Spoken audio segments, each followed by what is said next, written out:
Oh. Good morning, everybody. This is BC Secretary faculty. My name is ADILABAD. I am teaching in BC Secretary ADILABAD since from 16 years. And my total experience is 25 years.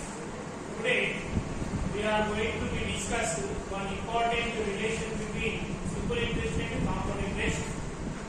That is, how the compound interest is more than the simple interest. For 2 years there is a difference between compound interest and simple interest, and for 3 years there is a difference between compound interest and simple interest. See here, topic is relation between simple interest and compound interest. P is the principal. D is the difference between compound interest and simple interest. R is the rate of interest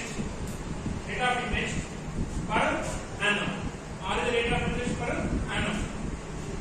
For 2 years, there is a little bit difference between compound interest and simple interest. That difference is D.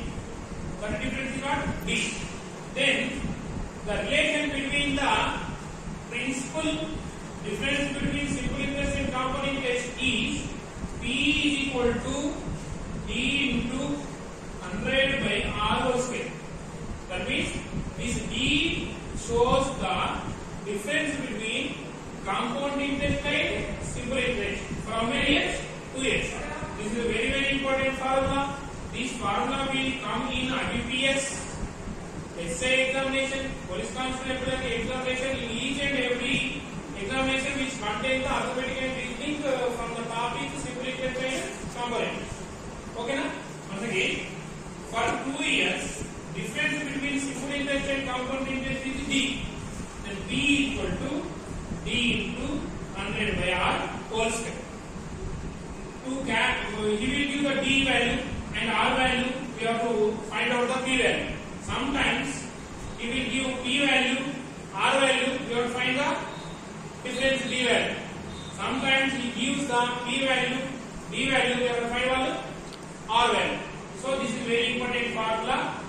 The relation between simple interest and compound interest is the D, the difference